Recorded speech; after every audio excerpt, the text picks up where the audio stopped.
Hi everybody, Stephanie Calhoun here from Satori Yoga with Stephanie Calhoun, here to answer the latest in a series of video questions in regards to yoga, Ayurveda, meditation, and health. So it's been a while since I've done one of these videos, and I just got a great question proposed to me by my friend Denise. And her question is in regards to more of a women's health topic for the most part, but not necessarily.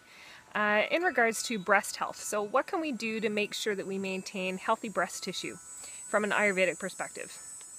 So a couple things that I would mention. Her specific question was more in regards to overall health, as well as mammograms, underwire, and deodorant. So these are great things to be asking about.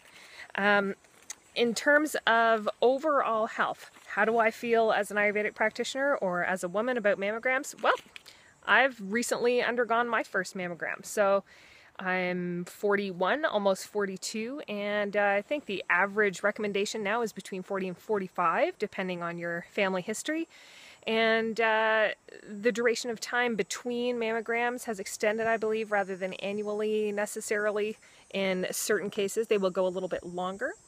And I am definitely a believer in getting your regular mammograms as per your medical doctor's indication.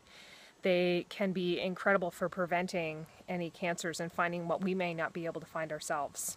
Having said that, in terms of being able to find ourselves, we all know, hopefully as women, that regular breast self-exams are incredibly important, and this is not an exception with Ayurveda's recommended health strategies as well.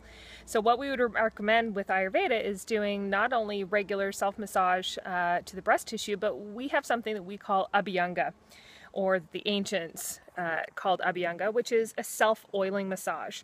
And in terms of breast health, this is excellent for getting lymphatics to move clearly through the breast tissue, which extend right up into the axilla or into the underarm. And we wouldn't recommend this as monthly, we actually recommend it as daily.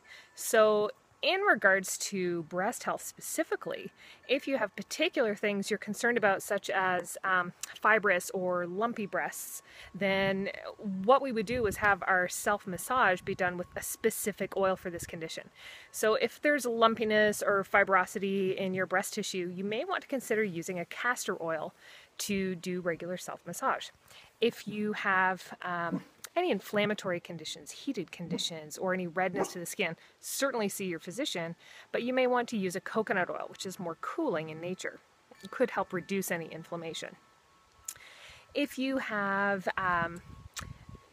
neither of these as your main concern, but you're looking to do regular self-massage, you could still use coconut or castor oil, that would be fine, or you could stick with generally a sesame oil. Sesame oil has a heating quality, and the heating quality when massaged into these tissues will help to promote circulatory function, so help bring blood flow to the area and help keep this area really fluid and clear. The regular massaging also helps to provide increased circulation to the area, so that is going to increase the overall health of the breast tissue as well. As far as underwires go, that can be a dicey topic, but basically, here's my opinion. I'm against underwires. I consider them kind of the devil. A lot of research has been done in recent years showing that there are direct links with the use of underwire and the constriction that that causes around the lymphatic tissue of the breast, and increasing potential statistics for cancers and things of this nature in the breast tissue. So if you can, stay away from them. Get yourself a good bra that does not contain underwire, even a good sports bra that also is not too restrictive in the elastic. If you're using a sports bra for running, a lot of people have a pretty tight band around the torso. This can also be just as constricting in another way. So watch how tight the bra is, make sure it's fitting your torso properly, and maybe even go get properly fitted by an expert in this. And as far as deodorant goes, the less aluminum the better. So if you can go with no deodorant, if you're not someone who really struggles with an odor issue or a sweating issue of that nature, then go without anything if you can, even if you just wash or freshen up an extra time in the middle of the day.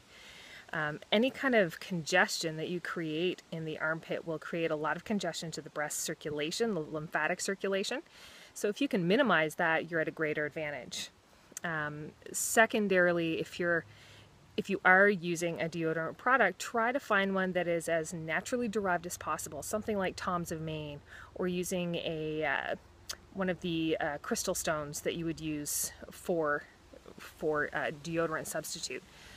And if these just don't jive for you, if you've tried Tom's and that doesn't work, those of us that are of a pitta nature, meaning a fire dominant nature, will have more odor to the body in general. So when we sweat, there may be a little bit more odor to the sweat, and people can be very self-conscious of this.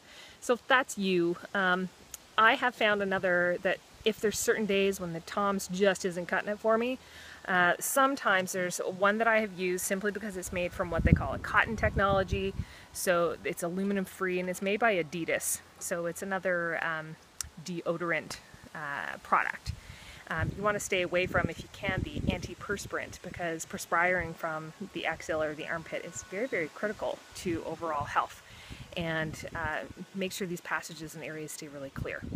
So I think that's it for now. And if you have questions in regards to yoga, meditation, Ayurveda, or health, please send them along. Make it a great day.